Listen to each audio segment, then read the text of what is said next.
안녕하십니까. YBC 스페셜 인터뷰 아나운서 김은수입니다. 오늘은 노동운동가에서 정치인으로 변신한 김현정 더불어민주당 경기 평택을 지역위원장님 모시고 자세한 얘기 나눠보도록 하겠습니다. 네, 김현정 위원장님 안녕하세요. 네, 안녕하세요. 네, 반갑습니다. 반갑습니다. 예, 반갑습니다. 네, 김현정 위원장님, 제가 오늘 인터뷰를 앞두고요. 그간의 양력을 좀 보니까 노동운동을 오랫동안 해오셨잖아요. 또 최근에 이렇게 정치계로 입문까지 하셨는데 좀 정치인으로서 현재 자신의 좀 강점이 어떤 부분이라고 생각을 하시나요? 예, 저는 오랫동안 이제 산별연맹위원장의 위원장을 했기 때문에 네. 큰 조직을 이제 다뤄본 경험들이 있어요. 그래서 공조직 질서에 대해서 많이 이제 알고 있고, 네. 우리 제도권 정치도 마찬가지로 이제 공조직으로서의 그런 활동들을 하는 것이잖아요. 네. 그리고 또 제가 노동운동 하면서 그 사회연대 운동을 많이 이제 주도해 왔고, 좀 이따 자세히 이제 말씀드리겠지만, 사회연대도 많이 주도해 왔고, 또 사회적 약자라든지 또는 노동자라든지 서민들과 관련된 다양한 활동들을 해왔기 때문에 그러한 저의 그 경험들이 우리 평택 시민들과 우리 또 대한민국 국민들 전체를 같이 이제 더불어 잘 살 수 있는 사회를 만드는 그런 그 철학의 기초에 있기 때문에 그런 것들이 아마도 많이 도움이 될 것이다라고 저는 생각하고 있고요. 그런 것이 저의 장점이라면 장점이라고 할 수 있겠습니다. 그리고 제가 이제 중앙당에서 많이 활동을 하다가 이제 평택에 내려왔기 때문에 그런 중앙당과의 중앙당과 우리 평택과의 그런 가교 역할을 할 수 있는 그런 소중한 자산들도 많이 갖고 있는 것도 저의 장점이라고 할 수 있겠습니다. 네, 김 위원장님 그 총선에 낙선 후에 지난 7월에 평택을 지역위원장님으로 재임명되셨는데요. 현재 지역위원회는 좀 어떻게 운영되고 있는지 궁금합니다. 네, 지역위원회 조직은 이제 20명의 운영위원 분들하고 11개의 읍면동의 협의회장님들이 구성되어 있는 확대 운영위원회가 있고요. 네. 그다음에 이제 90여 분으로 되어 있는 상무위원회, 그리고 전국 대의원, 그리고 지역 대의원 이렇게 이제 구성되어 있거든요. 그런 구성과 관련된 재편들은 다 이미 이제 완료된 상태이고요. 한 달에 한 번 정기적으로 확대 운영위원회를 열고 있고 매주 이제 시도의원 간담회를 통해서 지역 현안들을 공유하고 있고요. 특이한 것은 저희가 특별위원회로 우분투 봉사단을 만들었어요. 그래서 지금 코로나19 상황이기 때문에 매주 한 번씩 지금 5번째 지금 방역 봉사 활동을 계속 하고 있습니다. 이번 주 토요일도 하는데요. 예, 그래서 봉사와 관련돼서는 이제 코로나19 이후에는 다양한 형태의 봉사를 연탄 나는 봉사라든지 또 이런 다양한 형태의 봉사 활동으로 확장시키려고 이렇게 좀 하고 있습니다. 그리고 또 하나는 이제 저희가 매월 셋째 주 금요일 날은 소통 민원인의 날로 정해서 그날 하루는 이제 그동안 우리가 문자라든지 SNS를 통해서 평택 시민들에게 받은 이제 민원이라든지 또는 평택시와 관련된 정책 제안들을 이제 받은 걸 가지고 우리 시도 의원들과 함께 그 민원인과 같이 그 내용을 논의하는 그런 것들을 이제 시스템으로 이렇게 만들고 운영하고 있습니다. 정말 지역위원회를 운영하면서도 다양한 성격의 형태를 또 이렇게 세분화해서 운영하고 계시군요. 최근에 보니까 문재인 대통령과 이낙연 더불어민주당 대표가 언급했던 우분투라는 말이 정치권에서 화제가 되고 있습니다. 우분투라는 단어를 국내에서 최초 처음으로 사용하신 장본인이기도 하신데요. 좀 설명 좀 부탁드릴게요. 제가 쓴 책의 제목도 우분투 세상으로입니다. 이 책을 제가 직접 썼거든요. 이제 우분투는 이제 아프리카 코사족 방언이에요. 이제 당신이 있어 내가 있다라는 의미인데요. 상생과 연대, 공존을 의미하는 이제 아프리카 코사족 방언입니다. 넬슨 만델라 대통령 아시죠? 예, 그 넬슨 만델라 대통령이 코사족이신데 그분의 정치적 슬로건이기도 합니다. 지난번에 이낙연 인류학자가 이제 아프리카에 가서 아이들에게 달리기 경주를 시켜서 1등하면 과일빵을 주겠다고 했는데 아이들은 1등을 하기 위해서 경쟁을 하는 것이 아니라 모두 손을 잡고 같이 들어왔다는 거예요. 인류학자가 놀래서 이제 아이들한테 물었어요. 왜 너희들은 이렇게 1등을 하려고 경쟁하지 않았니? 이렇게 하니까 아이들의 대답이 친구가 슬픈데 어떻게 행복할 수 있어요? 이렇게 대답을 했다는 거예요. 그래서 아이들의 동심은 경쟁이 아니라 상상과 연대였다라는 것이죠. 거기에서 이제 유래가 된 그런 네. 방언입니다.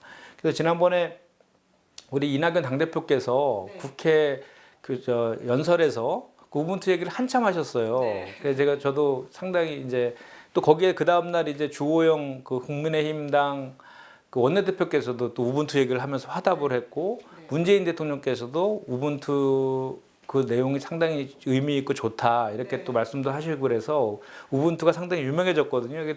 저도 덩달아서 그 원조 우분투라고 해서 네. 그것 때문에 이제 그 인터뷰도 네. 몇 건 했습니다. 그러니까요, 제가 봤어요. 예, 요청이 왔고.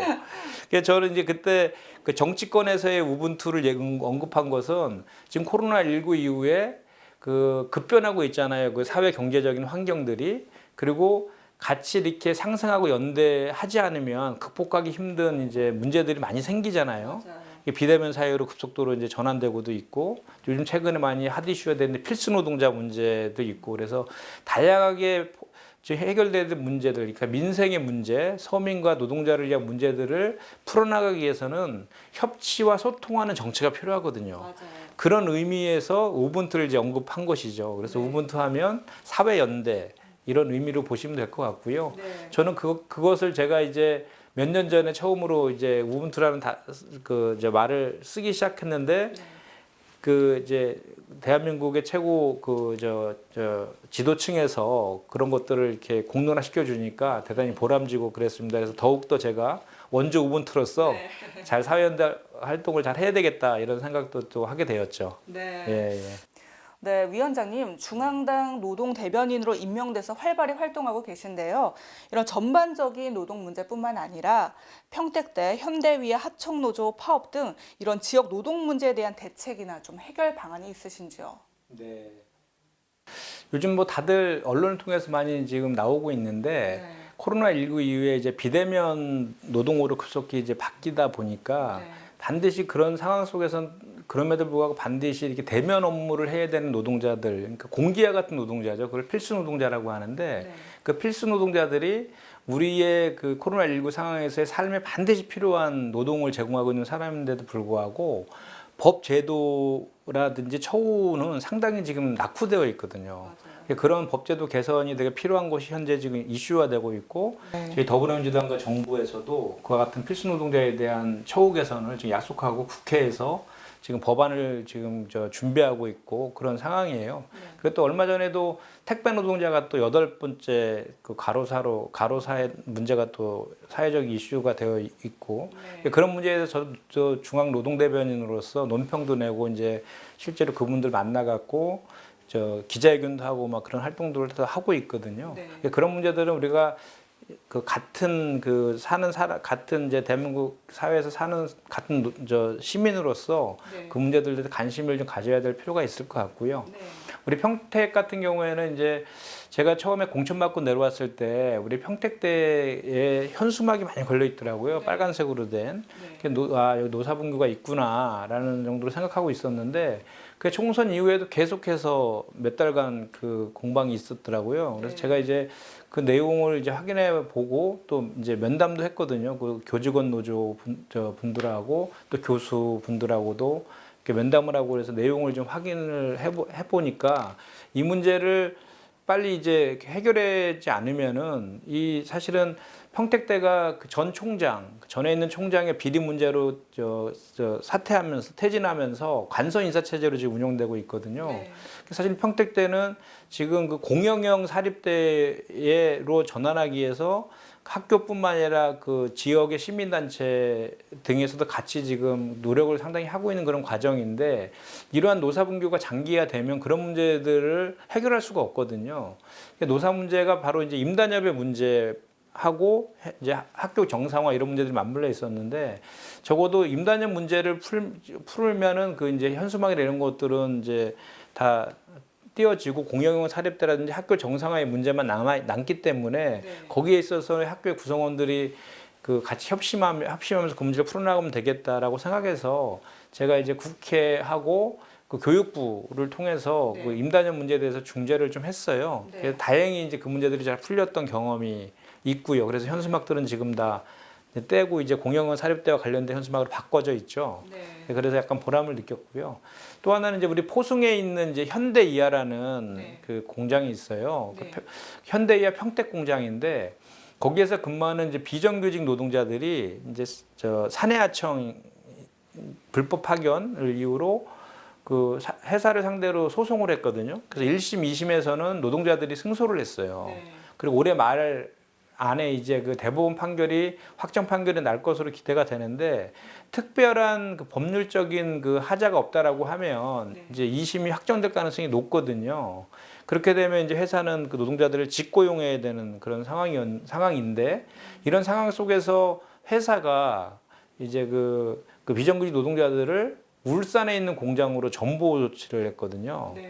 그리고 또 그 자회사 비슷한 회사를 만들어서 그쪽 자회사에 정규직으로 입사를 하면 그 3천만 원의 1호금을 주겠다 이렇게 이제 또 제안도 하고 이런 상황에서 이제 비정규직 일부는 그 자회사로 이제 그 들어간 그런 노동자도 있고 근데 이제 대부분의 노동자들 여전히 남아서 몇 개월째 지금 직고용을 요구하면서 지금 파업을 하고 있어요. 근데 이분들은 평택이야 비정규직 그 노동자들은 뭐 회사도 마찬가지지만 평택 시민들이시거든요. 네. 평택의 정치인들 갖고 평택시에서도 관심을 갖고 이 문제 해결해서 우리가 좀 도와드려야 된다라는 게 제 생각이고요. 그래서 회사도 또 그 노조도 너무 이렇게 판결과 법률에 의해서 문제를 해결할 것이 아니라 그 과거에 그 기아 현대차의 사례도 있거든요. 네. 유사한 사례였는데 그 노사 간의 그 합의를 통해서 문제를 해결한 선례들이 있는데 그렇게 좀 잘 좀 풀어갔으면 좋겠다는 생각이고 그렇게 잘 풀 수 있도록 우리 지역 그 정치인들도 관심을 가져야 된다라는 생각을 좀 하게 됩니다. 저도 그래서 관심을 갖고 지금 나름대로 역할을 하고 있습니다. 네, 이제 평택은 50만 인구를 넘어서 명실상부한 대도시로 발전해 가고 있는데요. 이 평택 지역에 이것 하나만큼은 꼭 발전해야 하는 것이 있다. 이렇게 생각하시는 게 있을까요? 예. 그 평택은 평택항이라든지 또는 그 주한미군 그리고 고덕 국제 신도시 뭐 이렇게 대변되는 이제 그 브레인시티도 있고요. 여러 가지 이제 발전과 성장과 관련된 그런 이제 여러 가지 이제 현안들이 있어요. 있고 또 여기가 이제 미세먼지가 많아서 맞아요. 환경적인 문제도 상당히 지금 문제가 되고 있고 또 그 서부 쪽과 남부 쪽과 북부, 서남북 간의 그런 불균형 발전에 대한 그 시민들의 그 불만들도 꽤 있으시거든요. 그리고 네. 또 이제 문화라든지 교육 시설들이 좀 많이 부족하다라는 불만들이 많이 계신데 그런 문제들을 전부 다 이제 이제 다양성이 공존하는 평택에서 그런 문제들을 하나하나 이제 지혜롭게 풀어나가야 되는데 네. 지금 우리 아나운서님께서 질문하신 건 딱 한 가지를 딱 얘기하시니까 네, 딱 제가, 하나만요. 예, 제가 사실은 아까 이제 우리 이재명 도지사하고 네. 그 공간에서 정심을 같이 했거든요. 네. 거기에서 제가 이제 그 얘기를 했는데 저는 이제 여러 가지를 다 해결해야 되지만 딱 한 가지를 얘기한다면 평택항 문제, 평택항 발전을 좀 얘기하고 싶어요. 왜냐하면 평택항이 경기도에 있는 유일한 항구거든요. 그렇죠. 국책항이기도 네. 하고 또 평택을 상징하는 항구잖아요. 네. 그럼 여기는 예를 들어 다른 것들은 다른 도시에도 같이 있을 수 있지만 평택항은 정말 딱 경기도의 유일한 항구거든요. 근데 이 평택항과 관련된 그동안 많은 이제 그 청사진이나 발전 계획들이 많이 발표가 되어 있거든요. 네. 저도 이제 그 사진으로만 그 평택항의 비전이나 그 청사진이나 이런 그 정치인들의 약속이나 이런 것만 보면 지도도 이제 그것들을 반영해서 그려놔가지고 네. 엄청나게 평택항에 대한 그 기대나 그 기대치가 대단히 거기가 발전되어 있고 또 더 될 거구나라는 생각들을 많이 하시다가 네. 실제로 평택항을 가보면 많이들 실망하시거든요. 실제로 개발이 거의 이루어지지 않고 있고 실제로는 매립도 아직 되어 있지 않은데 매립이 된 것처럼 해가지고 이렇게 청사진을 발표하고 이런 사례들도 있어요. 근데 지금 그 평택항이 이제 국책항으로서의 저 컨테이너라든지 물류에 대한 그 항구로서의 그런 그 평택항도 있지만 네. 또 거기에 국제 여객 터미널도 있거든요. 국제 여객 터미널의 문제도 있고 또 뒤에 그 현덕지구라든지 포승지구에 대한 발전 문제 그리고 물동량을 그 많이 확보해야 되는 문제 그리고 그쪽이 이제 그 국제항이고 이제 그 이제 물류 그 항이다 보니까 네. 그 관광과 관련된 그 저 시설들이 좀 부족하거든요. 신수공간 같은 것들이. 그래서 네. 지금 평택고 그 관광단지 개발도 지금 이제 저 계획하에 하고 있는데 아직 거의 지금 막 시작 단계 이제 보상 단계에 지금 있거든요.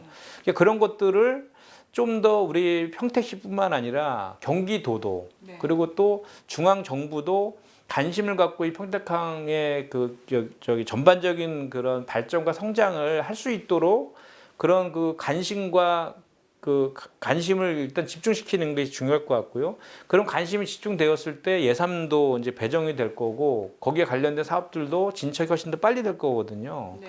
그러니까 지금 평택항 쪽에는 제가 말씀드린 그런 것도 있지만 또 그 전기차 그 배터리 공장도 지금 새로 들어와 있고 네. 지금 그 수소 그 저기 생산 업체들도 거기다가 지금 짓고 있는 거, 생산기 수소 생산기지도 거기 만들어서 친환경 그 쪽으로 계속 그렇게 그 포커싱이 되는 그런 지역이거든요. 그런 것들을 우리 평택에 랜드마크 상징처럼 좀 만들 필요가 있거든요. 네. 그러려면 평택에 있는 그 또 마찬가지로 평택시와 경기도와 중앙정부의 관심을 이끌어내기 위해서는 우리 시민들뿐만 아니라 정치권에서도 그와 관련된 로드맵들을 정확히 제시하면서 그 민간이 함께하는 그런 노력들이 좀 필요하다 저는 네. 생각합니다. 예, 그래서 한 가지 꼽는다면 평택항 평택항을 딱 꼽으셨네요. 꼽고 싶습니다. 아, 예. 네, 공감합니다. 그리고 또 거기 네. 평택고 수질도 문제가 상당히 많잖아요. 그렇죠. 그러니까 그런 것들이 전반적으로 다 네. 개선되는 평택항을 네. 꼽고 싶습니다. 평택호도 약간 덤으로 얹으시는 거. 예,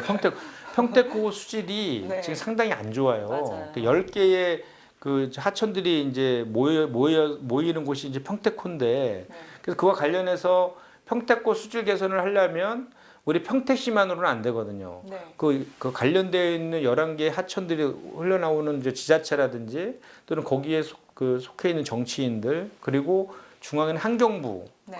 같이 이렇게 문제 해결에 위해서 같이 협심을 해줘야 되거든요. 네. 그래서 저희가 그 이제 9월 달에 네. 그 평택고 수질 개선 관련 토론회를 네. 그 제가 좀 전에 말씀드린 그 여기 안성천이나 진이천이라든지 용인이라든지 이쪽에 흘러내려오는 하천들이 있는 거기를 지역구로 하고 있는 국회의원분들 네. 5분하고 네.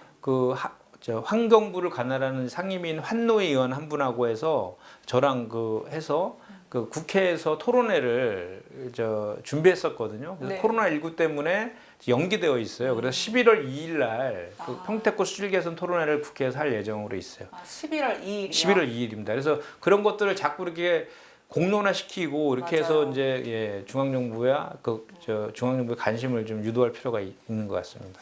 네, 맞아요. 정말 이제 오는 11월 2일에도 네. 그런 토론회를 통해 가지고 예. 평택호 수질 개선이 좀 빨리 됐으면 하는 바람이 예. 큽니다. 그래서 그거 좀 더 덧붙여 말씀드리면 네. 이 평택에 있는 문제들 있지 않습니까? 이 평택고 수질 개선 문제라든지 평택항의 문제라든지 또는 주한미군의 문제라든지 그 삼성전자도 여기 들어와 있고 네. 이제 브레인시티도 있잖아요. 이런 지역의 주요한 현안들의 문제들을 우리가 그동안 이제 그 평택이라는 그 지역 안에서만 그 문제를 풀기 위한 노력들을 해온 경향이 있는데 네. 제가 봤을 때는 그렇게 평택시 안에서만 할 것이 아니라 평택과 경기도와 중앙정부와의 연계를 통해서 할 때 그 문제를 가장 손쉽게 풀 수 있거든요. 네. 그런 역할들을 우리 지역위원회에서 해야 되겠다는 생각을 제가 계속해서 하고 있고 그렇게 좀 하려고 지금 하고 있습니다. 네. 기대가 큽니다. 예, 예. 네. 대선과 지방 선거가 향후 2년 뒤인 2022년에 열리는데요. 이에 대해서 좀 지역 위원회 전략이 따로 있으신가요? 뭐 우리가 닥치고 공격 스포츠에서 닥치고 공격하면 네. 닭공이라고 하잖아요. 네. 저는 이제 닭헌이라고 그렇게 좀 하고 싶은데 닭헌이요? 닥치고 헌신하자. 닭헌. 예, 닭헌. 그래서 우리 그 평택에 있는 시민들 네. 이제 이건 뭐 순전히 제 주관적인 생각이지만, 주관적인 생각도 있지만 이제 제가 여기 평택에 내려왔을 때 많은 주변 분들이 저한테 해준 조언이시기도 한데 네. 이 지역인의 활동들이 상당히 뭐랄까 이렇게 한정된 우리 당원들 중심으로의 지역인의 활동들이 그 동안에 좀 해왔던 그 관행이더라고요. 네. 근데 저는 그렇게 해서는 그런 방법보다는 그 지역인회를 공조직처럼 그 운영을 해서 평택 시민 전체에게 그렇게 전체와 같이 하는 이게 열린 그 지역위원회가 돼야 된다라는 말을 제가 계속 우리 당원님들한테 하고 있는데 네. 거기에 저는 답이 있다고 봐요. 저희가 이제 아까도 제가 말씀드렸지만 우분투 봉사단이라든지 네. 또는 소통 민원인의 날이라든지 또는 다양한 지역 시민들과 함께하는 활동들을 통해서 네. 우리 지역위원회가 그 시민들한테 그 많은 도움을 주고 있다라는 그 느낌들을 시민들에게 줬을 때 시민들이 저희 그 더불어민주당에 호응한다고 보는 거거든요. 네. 그렇게 하다 보면 당연히 이제 우리 더불어민주당에 대한 그 지지하는 우리 시민들이 늘어날 것이라고 생각하는 것이고 네. 그런 역할들을 우리 평택을 지역위원회에서 했을 때 그것이 결국은 2022년도에 있는 대선에도 우리 대통령 그 선거에서도 그런 힘들을 가지고 우리 다시 재집권을 하는 그런 힘이 될 것이라고 저는 확신하거든요. 네. 그리고 그런 대통령 선거에서 재집권이 가능했을 때 이제 내후년 2022년 3월이잖아요, 대선이. 네. 바로 그 뒤에 이제 6월 달에 지방선거가 있잖아요. 네. 그러니까 지방선거는 당연히 이제 대통령 선거 결과에 연동될 가능성이 대단히 높거든요. 그렇죠. 대통령 선거가 그만큼 중요하다. 네. 그래서 그렇게 한다라고 하면 2022년 지방선거에서도 좋은 결과가 있지 않을까 저는 그렇게 생각합니다. 그렇게 2022년 대선과 지방선거에서 좋은 결과가 일어나면 또 그 2년 뒤에 있는 이제 총선에서도 또 그런 것들이 힘이 돼서 우리가 또 승리할 수 있는 총선에서 승리할 수 있는 계기가 될 것이다 저는 생각합니다. 네.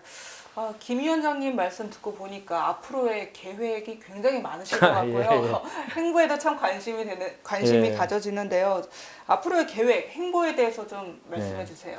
예, 제가 지금 중앙당의 노동대변인을 맡고 있고 더불어민주당의 이제 원외 지역위원장 협의회가 있어요. 네. 소위 말해서 이제 253개 지역이 있거든요. 네. 전국에 그 중에 이제 저 같은 이제 낙선한 원외 지역위원장들이 한 90여 분 계시거든요. 네. 그 협의회에 제가 지금 사무총장을 맡게 됐어요. 그래서 그 역할도 지금 좀 해야 되고 또 중앙당의 노동대변인으로 또 임명돼서 그 대변인 역할도 해야 되고 또 평택에서의 그 지역 활동도 또 열심히 또 해야 되는 그런 이제 일들이 저한테 과제가 이제 주어졌는데 네. 그래서 저는 정말 분초를 아끼지 않고 열심히 좀 하고 있어요. 그리고 네. 제가 또 지난주에는 저쪽 서부 쪽 들녘에 가서 벼베기 하는 현장에도 같이 가서 체험도 같이 하고 그랬었는데 저의 장점이 이제 오랫동안 그런 조직 활동을 해봐서 그런 게 이렇게 헌신하고 시민들과 같이 하는 그런 것들에 대해서는 제가 좀 몸에 체질적으로 체화돼 있어서 네. 힘들지 못하고 하는 그런 건 있어요. 네. 그래서 제가 처음에 말한 것처럼 그렇게 아까 평택 시민들에게 헌신하는 정치인이 되겠다. 네. 그렇게 하기 위해서는 제가 좀 전에 말씀드린 그런 다양한 영역에서의 그런 역할들에 대해서 정말 헌신하는 자세로 네. 열심히 하겠다 그 말씀을 드립니다. 네. 마지막으로 평택 시민분들께 한 말씀 부탁드립니다. 네. 평택은 서부 쪽에는 평택항이 있고 또 우리 팽성과 송탄 쪽에는 또 주한미군도 있고 또 고덕에는 고덕국제 신도시가 있고 또 브레인시티도 들어와 있고요. 또 그리고 산업단지들이 많이 있어서 외국인 노동자들도 많이 있는 그런 지역이에요. 또 아시다시피 농촌도 있는 도농 복합 도시이죠. 다시 말하면 대단히 다양한 분들이 함께 공존하는 그런 특성이 있는 도시이거든요. 평택이라는 도시가. 네. 그리고 1년에 인구가 2만 명씩 거의 늘어나는 아주 팽창하는 그런 몇 안 되는 도시 중에 하나예요. 네. 그럼 이제 그런 성장 속에서 또 우리가 또 평택 시민들이 함께 균형 있게 또 이렇게 행복한 삶을 사는 삶의 질도 개선되는 그런 것들이 같이 이제 이루어져야 되는 숙제들이 있는 거거든요. 그래서 저는 그렇게 다양성이 공존하는 평택에서 제가 그동안 쭉 추구해왔던 사회 연대의 가치, 우분투의 가치들이 네. 그 저한테 체화되어 있기 때문에 그런 것들이 평택 시민들 그 다양성이 공존의 평택에 많이 도움이 될 것이다. 그런 좀 그 말씀을 좀 드리면서 네. 제가 이제 평택에 온 지 이렇게 길진 않지만 평택이 이제 제2의 고향이라고 생각하고 정말 평택에서 뼈를 묻겠다는 각오로 열심히 하고 있다는 말씀드리고 제가 하는 그런 하나하나의 그 실천들에 지금 긍정적으로 봐주시고 함께해 주셨으면 좋겠다는 말씀도 드리겠습니다. 네, 오늘 말씀 잘 들었습니다. 인터뷰 고맙습니다. 네, 고맙습니다. 네. 네, 김현정 위원장님의 말씀처럼 우분투 정신이 정치를 넘어 사회 전반 곳곳에 다양하게 펼쳐나가기를 바랍니다. 시청자 여러분들도 앞으로 김 위원장님의 행보에 더욱더 많은 관심 가져주시기 바랍니다. 네, 지금까지 김현정 더불어민주당 평택을 지역위원장님 모시고 얘기 나눠봤습니다. YBC 스페셜 인터뷰 시청해주신 여러분 고맙습니다.